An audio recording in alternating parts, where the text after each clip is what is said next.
안녕하세요. 난초를 하나 내놓고 보니까요, 벌써 신화가 표토위를 뚫고 나오는 게 있네요. 올해는 제가 예년에 비해서 약간 빠릅니다. 여기 보이시죠? 이쪽하고 또 이쪽에도 이렇게 나와 있어요. 자, 예년에 비해서 저는 올해 좀 빠릅니다. 이 왜 그러냐면 냉해를 잡으려고 조금 늦게 열었어요. 그러니까 이제 난시 온도가 예년에 비해서 좀 높았겠죠. 그 이유가 이상 고온하고 관련이 있죠. 자, 오늘 제가 여러분께 이제 드릴 말씀은 바로 이제 화합이나 관련해서 말씀을 드릴 겁니다. 계속해서 요 몇 년 사이에 라니냐가 있으면서 꽃눈이 일찍 달아가지고 가을에 이걸 어떻게 하나요? 그 질문을 작년 가을에 많이 받았습니다. 그러니까 쉽게 얘기하면 너무 일찍 나와가지고 가을에 피는 거예요. 이거는 이상 고온하고 더 연관성이 있고 난실 환경하고도 연관성이 있고 그렇습니다. 어제 제가 오늘 이걸 여기 앉아서 이제 말씀을 드리고자 하는 이유가 어제 방송을 보다 보니까요.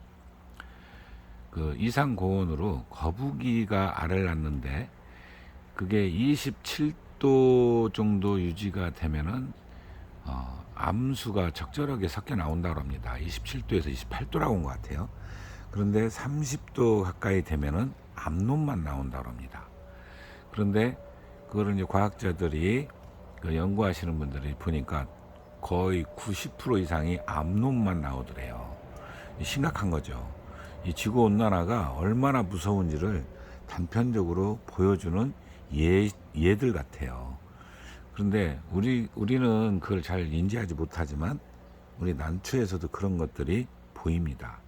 춘나는 분명히 자연에서 그렇게 적응이 돼서 봄에 피게 돼 있는데 자꾸 가을에 피는 것이 나오는 거예요. 그러니까 이것도 그 온난화하고 관계가 있다. 저는 이렇게 봐지는데요. 그래서 그러면은 우리는 봄에 꽃 전시를 합니다. 가을에 피면 안 되잖아요. 그래서 이제 화합분화 시기를 늦추는 방법이 있다. 그래서 이제 그렇게 하는 방법을 여러분께 이제 말씀을 드리려고 그러는데 작년에 제가 831강인가요? 그쯤에 이제 화합분화 관련해서 몇 가지를 말씀을 드렸었는데 뭐 1차 분화는 지금 뭐 5월 제가 이제 말해서 장마 시작 전까지 뭐 2차는 장마가 끝나는 7월부터 8월 그렇고 이제 3차는 8월 말에서 9월 초 이제 제가 대략적으로 그렇게 말씀을 드립니다. 평상시에. 자, 꽃은 분명히 핍니다. 무조건 피게 돼 있고 쉽게 하면은 뭐 동물도 마찬가지지만 때가 되면 그러니까 충분히 성장을 해서 다음 세대를 이어갈 정도로 신체를 유지하거나 식물은 개체 크기가 뭐 예를 들어 이제 그 정도 크기가 됐거나 이럴 때 다음 세대를 이어가기 위한 진화의 수단이잖아요. 그래서 이제 식물이나 동물이나 똑같습니다. 자, 춘나는 이제 화기가 굉장히 길어서 그런지 꽤 오랜 기간 동안 쉽게 얘기하면 사람으로 말하면 임신 기간처럼 길어요.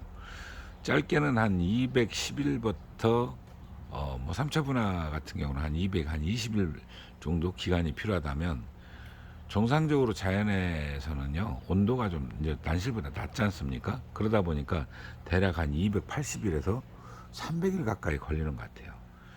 그러니까 어떻게 보면 굉장히 길죠. 그래서 화기도 긴 것 같습니다. 난과 식물이요 춘난뿐만 아니라 제가 카트레아 보고 깜짝 놀랐는데 한 달간 유지가 돼요. 화색도 유지가 되고 꽃도 그대로 갑니다. 그러면 한 달 동안 아무 문제 없이 유지가 되는 거 보고 참 많이 놀랍니다. 춘난도 관리가 정상적으로 되면은 한 20일 아무 문제 없죠. 우리가 갖고 이동하고 이러면서 좀 무하긴 하지만 제가요 얼마 전까지 불과 전주까지 유지된 게 있었어요. 그러면 이건 2달 갔습니다. 춘난 끝이 무려 2달 가까이 간 거예요. 그런 개체도 있더라고요. 깜짝 놀랄 만한 일이죠. 제가 전년도에 이제 그 광주기에 대해서도 좀 말씀을 드렸었고요. 뭐 생체 시계 관련해서 이게 지구 자전하고 관련이 있다 그랬죠. 광주기라고 합니다. 24시간. 그 광주기에 의해서 이제 봄에 피는 것, 여름에 피는 것, 가을에 피는 것. 그래서 이제 봄에 피는 것을 장일식물. 실제로 이제 연구하시는 분들은 단야가 맞다고 제가 말씀을 드렸어요. 밤 길이하고 더 관련이 있다. 그리고 거기에 해당되는 이제 초본류는 이제 뭐 춘난, 그리고 뭐 배추, 무 이런 게 있고, 목본류는 개나리, 목련 이런 것들이 있다고 그랬죠. 춘난도 거기에 해당이 됩니다. 그리고 또 여름에 피는 것을 중일식물, 중일식물은 또 중성식물로 나눠지기도 해요. 관계가 없는 것도 있다고 합니다. 그래서 이제 중일식물은 뭐 사탕수수가 있고, 중성식물은 해바라기 이런 것들이 있다고 그랬죠. 가을에 피는 것들은 이제 단일식물이라고 표현하는데요. 뭐 국화라든가 또 나팔꽃. 그래서 단일식물은 또 역시 봄에 피는 것처럼 장야식물로 이렇게 또 구분하기도 합니다. 이런 것들이 있고요. 춘나는 이제 그래서 이제 장일식물에 이제 해당이 된다고 그랬어요. 그리고 광량도 물론 영향을 받지만 온도에 더 반응을 하는 것 같다라고 제가 말씀을 드렸습니다. 자, 이제 거기에는 이제 춘나는 이제 뭐 파이토크롬, 이제 꽃을 피게 하는 이제 호르몬인데요. 프로리겐. 러시아 과학자가 이거를 이제 알아냈다고, 그거를 FT 단백질이라고도 표현하는데요. 이게 무려 70년 만에 이렇게 밝혀졌다고 말씀을 드렸었죠. 우리가 종속, 과목, 강문, 계문, 강목, 과속종 이렇게 이제 식물을 나누는데요. 속과는 교배가 됩니다. 그러니까 춘난에서도 마찬가지고 접도 돼요. 우리가 이제 고엽나무에다 감나무 접을 붙이죠. 같은 속에 속하기 때문에 접이 가능합니다. 그렇게 해서 밝혀졌다고 그래요. 가을에 피는 꽃에다 봄에 피는 꽃을 접을 붙였더니 가을에 꽃을 피더랍니다. 그렇게 해서 이제 밝혀진 것이 바로 이제 우리 프로리겐 관련해서 이제 제가 말씀을 좀 드렸었습니다. 이제 이거는 좀 복잡한 거기 때문에 제가 이제 그 부분은 길게 말씀드리면 머리만 아픕니다. 그래서 이제 그런 것이 있다, 이런 정도로만 알고 계시면 될 것 같아요.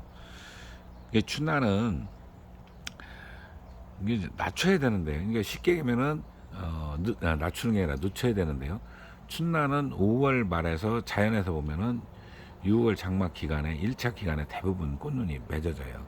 어쩌다 우리가 산에서 5월 달에 발견됐다면 그거는 좀 다른 상황입니다. 그러니까 늦꽃이 붙은 거죠. 뭐 3차나 이렇게 붙었다고 보시면 돼요. 늦꽃도 많이 보이죠. 그리고 특이한 곳이 있죠. 어디냐면 흑산도 같은 경우는 5월에 개화를 합니다. 그거는 분명히 화하도 늦었을 겁니다. 늦게 3차에 붙었을 거예요.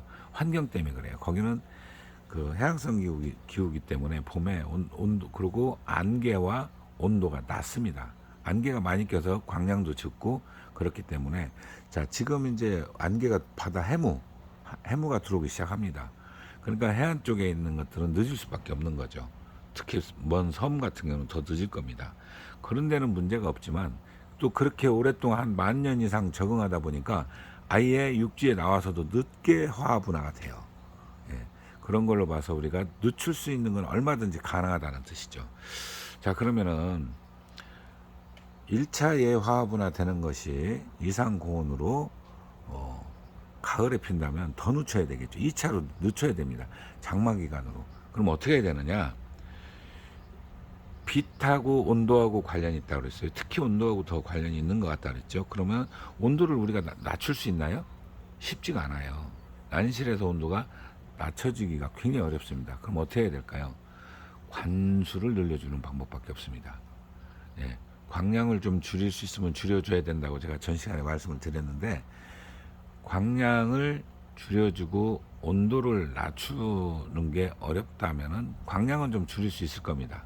그것도 어렵다 그러면은 관수를 늘려주는 거예요. 그 시기에. 그러면 지금부터죠. 자, 5월 마지막 주 또는 그 전주, 여기서부터 지금 이 앞에 이 난초도 보면은 그 백두산 화산석을 썼는데요. 이끼가 꼈어요. 제가 가른 지 얼마 되셨는지 아시죠? 제가 물을 자주 주고 있습니다. 그 왜 그럴까요? 자, 바로 그것 때문에 그렇습니다. 최근에 물을 더 자주 주거든요. 자, 특히 오늘은 그래도 해무가 있어가지고 어제부터 해무가 들어왔어요. 제가 물을 주는 시기를 좀 늦춰도 되기는 하지만 그래도 줍니다. 왜 그러냐면 혹시나 광보다 온도에 더 반응을 하는 거를 알았기 때문에 그렇게 하는 겁니다. 그렇게 해서 온도를 낮추기가 어려우면 관수량을 늘려서 관수 준 횟수를 말씀을 드리는 거예요. 그렇게 하면은 확실히 늦게 화하가 됩니다.